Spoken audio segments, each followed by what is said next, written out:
Entendi. Uhum. Mas, Ciro, que loucura é essa aí que a gente tá vivendo? Eu sou um cara um pouco mais velho, eu me lembro desde bem pequenininho, eu peguei o finalzinho da ditadura, Figueiredo e tudo mais, então eu passei de lá pra cá. Eu não sei se é possível, eu sei que você tá desde dessa época e você pode ajudar. O que aconteceu com o Brasil? Onde a gente se perdeu? O que a gente errou daquela época pra cá? Desde o começo da democracia, daquela direta já e tal. A sua participação quando você entra na política e o que aconteceu com o Brasil? O Brasil tem dois problemas simultâneos e agora eles se encontraram no fundo do poço. Nós estamos no pior momento eu tô da história sentindo brasileira. Isso, é uma tristeza, né? Sem nenhuma dúvida. São números, não é uma questão de subjetividade. Tá. Cada crise é mais grave do que a outra, na hora que você está sentindo. E às vezes você passa da história e perde essa... Nunca houve tanto brasileiro desempregado, nunca houve tanto brasileiro na condição precarizada de trabalho, nunca houve tanto brasileiro que desistiu de procurar emprego, que é o desalentado. E o salário mínimo hoje tem um poder de compra o menor dos últimos 16 anos. Caramba. Então, se você somar isso com a crise sanitária, com mais de 500 mil de mortos, se você somar vamos dizer, a marginalização internacional do Brasil, os maiores índices de depredação da Amazônia, de destruição da Amazônia, nós temos a tempestade perfeita. Um panorama então, horrível. mas a explicação disso é muito importante que a juventude brasileira procure entender, e você está ajudando muito nisso, e não precisa ser careta, é uma coisa simples da gente especular. São dois problemas simultâneos. Um problema é o modelo econômico e o outro problema é o modelo de governança política do país. Tá com saco? Eu posso puxar a história. Vamos, eu quero vir lá de trás. Então veja, o Brasil vem de saltos históricos, né? Então em 1930, para tomar aqui uma data, o Brasil fez uma revolução. Nessa revolução havia uma pretensão que era mudar a história econômica do país e o modelo de governança política. Então se montou um esquema econômico que era, nós não vamos mais ser um país de produção de café, cana-de-açúcar, leite, carne e tal, e vamos agora ser um país industrial, que era a grande modernidade dos anos 30 e tal. Então esse era o modelo econômico. E o modelo de governança política precisava derrotar as oligarquias que tinham sucedido a escravidão e que faziam a tal política do café com leite. Café com leite, que era um paulista, um mineiro. Um paulista, um mineiro e o voto a bico de pena, não tinha voto secreto, a mulher não votava. Então, essa revolução pretende fundar o Brasil moderno. E ela organiza esse modelo de governança política e esse modelo econômico. De alguma forma, com muitos defeitos, funcionou. O Brasil, entre 1930 e 1980, que foi esse projeto, né, a governança política foi mudando, mas o projeto econômico é o mesmo. Então a ideia de industrializar o Brasil, substituir importações, tudo que a gente trazia do estrangeiro. Como foi feito esse... Então a ideia era o seguinte, eles fizeram um mapa, né, eu vou te dar um livro que explica basicamente que é dedicado à juventude brasileira. Então tudo que o Brasil comprava do estrangeiro com grande volume, era um mapa onde a gente ia tentar fazer nascer uma indústria nacional brasileira. Óbvio, se eu tenho um mercado que compra 1 milhão de enxadas, enxada mesmo de agricultor, era tudo artesanato. Nós não tínhamos indústria metal mecânica, não tínhamos aço no Brasil. Então, vamos fazer o seguinte, nós estamos consumindo 1 milhão de enxada por ano, então vamos fazer uma indústria de enxada no Brasil, que produza 2 milhões. Esse 1 milhão a gente para de comprar do estrangeiro e passa a comprar daqui de dentro, gerando emprego para o nosso povo, salário aqui dentro, e o outro 1 milhão nós vamos vender para fora. E aí por aí nós vamos enriquecer. Essa era a ideia. Então, substituição de importação. Tudo que eu comprava do estrangeiro, pneu, eu ia ter tudo. O Brasil está voltando a... É importante recuperar isso, porque o problema de hoje está voltando a isso. A gente vende estamos comprando tudo de fora. A gente vende tudo de fora. Tudo. Então, na época, era tudo mesmo. Né? Então, eles decidiram fazer. E aí começa o problema, as contradições. Quem paga esse negócio aí? Isso é num tempo que os políticos não tinham essa mania de brincar de Deus e andar mentindo de forma absolutamente despudorada, como vem acontecendo mais modernamente no Brasil. A política virou uma grande mentira, salvo muito poucas exceções. Então a ideia é a seguinte, quem paga esse treco aí? No mundo, você tem um conflito político, que quem paga é o sistema de impostos, em que você cobra um pouco mais de quem pode pagar mais, um pouco menos de quem pode pagar menos, e fecha uma conta e o dinheiro para financiar o desenvolvimento vem daí. Esse conflito no Brasil nós nunca resolvemos, nem lá, nem depois, nem hoje. Então tem um conflito grave, e aí alimentou-se a ilusão de que nós íamos ser salvos da incapacidade de produzir nosso próprio dinheiro, nossa própria poupança, que era um problema político, resolvemos fundar dívida. Então tá bom, nós não vamos fazer o conflito político, mas vamos tomar dinheiro emprestado lá fora. Na época, A dívida externa era barata. Essa decisão foi unilateral. Foi dos vitoriosos da Revolução de 30 e da sequência dos que praticaram, que esse mesmo modelo veio até a ditadura, que é em 80, quando acaba, e isso explica a crise de hoje. Por isso que é bom a gente fazer essa... FMI, que a gente devia... Tudo isso tem a ver com isso aqui que eu estou lhe explicando. Então nós resolvemos tomar dinheiro emprestado. Na época não era uma loucura completa, por quê? Porque o dinheiro lá fora era muito barato. A gente tomava dinheiro emprestado com 3% de juros ao ano, tinha 12 anos para pagar a prestação e 3 anos de carência. Você não pagava nem um centavo para começar a pagar. Então, danaram a tomar dinheiro emprestado barato e abrir Brás.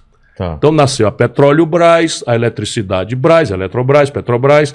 Nasceram a Vale do Rio Doce, que é a mineração. Nasceu a Companhia Siderúrgica Nacional, que era para produzir o aço, que ia fazer as enxadas, que ia fazer a chapa de aço para fazer o carro. E foi nascendo a indústria brasileira e a infraestrutura correlata a ela. Sempre tomando dinheiro emprestado, barato, de longo prazo, etc. Deu certo, por um certo lado, porque o Brasil virou a nação que mais cresceu no mundo. Agora estão rivalizando com Singapura. Singapura é uma cidade. Não dá para comparar com um país grande como o Brasil. Mas mesmo se você tomar qualquer um, o Brasil é o terceiro país que mais cresceu na história do capitalismo mundial. É muito importante a gente saber disso. Eu não sabia porque disso. O céu é o mesmo. O chão é o mesmo, até melhor, porque na época não tinha petróleo, agora a gente tem o pré-sal. Na época não tinha Vale do Rio Doce, a gente não sabia a província mineral riquíssima que o Brasil é. Portanto, o chão é mais rico do que jamais era na época. Exatamente. E o povo é o mesmo. A quem você dando a oportunidade já revelou para o mundo ser capaz de qualquer arte. Né? Então, o que acontece? Você pergunta e eu respondo. A política.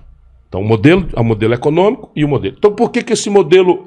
morreu. Por quê? Morreu por quê? Porque aquele dinheiro que era de longo prazo e barato, em 1979, mudou radicalmente. Os americanos pegaram o juro, que era 3%, jogaram para mais de 25%.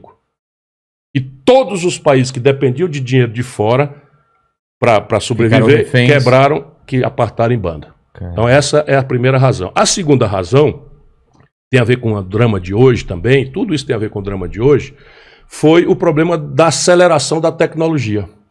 No passado, como é que a gente ia industrializar o Brasil? A gente, em vez de fazer um esforço de desenvolvimento tecnológico, científico, uma universidade aplicada, nós fomos pelo atalho de copiar-colar. Né? Copy-paste. Então, pegava uma linha de montagem da Volkswagen, a primeira indústria automobilística, pegava a linha de montagem da Volkswagen de segunda mão, eles iam botar uma linha de montagem, trazia para São Bernardo do Campo e ia produzir um Fusca. O Fusca que saía aqui era igualzinho que ia sair lá. Então nós estamos ligados, estamos no up-to-date, né? Estamos na última geração. Só que começou a introduzir uma variável que os economistas chamam de produtividade. O que diabo é isso? É o seguinte, aquela linha de montagem nova produziu o mesmo Fusca, é verdade. Só que com a energia, com o trabalhador, não sei o que e tal, produzia 5 Fusca por dia. E a linha de montagem velha, de segunda mão, que nós trouxemos para cá, com a mesma quantidade de energia, mesmo trabalhador e tal, produzia só um Fusca por dia. Mais caro. Então, muito mais caro. E aí, para não perder o passo, o que é que nós fizemos? Fechamos a economia brasileira à concorrência internacional. Fizemos uma redoma de proteção para a economia brasileira. Aí dançou o país, porque os juros, que era barato, estourou e a tecnologia acelerou e começou a tomar uma centralidade absolutamente grave, porque ninguém, estou vendo aqui no seu cenário, uma máquina de escrever... Não, o que mudava de 10 em 10 anos agora em meses. As gerações tecnológicas se sucediam com 10, 15 anos, agora passa a ser dias, em matéria de evolução. Nanotecnologia, biotecnologia, engenharia genética, tudo, nós estamos numa evolução. Não consegue acompanhar. O 5G vai ser uma revolução. Com certeza. Que o Starlink do Elon Musk. Isso, tudo que vai isso ter internet para todo mundo. Violento demais. E a elite política não viu. Não viu porque tínhamos uma ditadura e a oposição, onde eu estava, já jovem, eu comecei com 25 anos de idade, a oposição, para fazer unidade, deixava esses assuntos de economia de lado, porque senão a primeira reunião acabava em tapa e não tinha a segunda. Porque aqui... Existia oposição na ditadura? Existia, pesada. Existia uma oposição forte. Mas parte clandestina. Vocês corriam risco? A minha geração, quando eu entro, já era o Geisel que estava desmontando a repressão. Mas a geração imediatamente antecedente à minha, a gente morreu. Colegas meus de faculdade morreram, foram torturados. Meu pai não está aqui, minha mãe está aqui. Meu pai tinha medo de gente sumia. Gente, Mas era isso. Quando eu fui para Fortaleza com 17 anos para estudar, o desespero da minha família, não entre em política, não faça com olha, senão vão lhe torturar, a pior fase. Vão sumir com você e tal. Nunca sofri nada, certo? Mas a gente vem saber que eu era o Geisel desmontando a ditadura. Mas o fato, para explicar ainda a primeira pergunta, é que nós da oposição, para poder enfrentar a ditadura, tínhamos que fazer um tema só institucional, não podíamos debater economia. E aí combinamos o seguinte, o que nos é comum? Restaurar a democracia, fazer anistia para quem foi punido, que estava no estrangeiro, voltar, devolver ao povo o direito de eleger diretamente os governantes, para acabar com a molecagem de eleição indireta, e fazer uma constituinte. Essa constituinte ia refundar o Brasil democrático, e a partir dali cada um fosse para o seu lado, defender a economia que fosse. Deu certo, ganhamos todas, restauramos a democracia. E por que os generais, o pessoal estava saindo disso? Eles não Porque queriam... a crise estourou no colo deles. Eles não queriam falar assim, toma para você. Essa explosão do juro e o impacto da tecnologia foi no colo deles. Exatamente. Percebe? Então, a inflação veio como consequência disso e tal, e aí eles se desmoralizaram e transitaram o poder. O que acontece? Uma vez vencida a agenda política, institucional, de direito... nós nos deparamos com uma absoluta incapacidade dos democratas da época, Fernando Henrique, Lula, que são os que ocupam o poder, que são todos dessa geração, mas não foram ao poder. Eu estou falando dos dois que dominaram 6 eleições. Não tinham proposta para a questão do projeto econômico.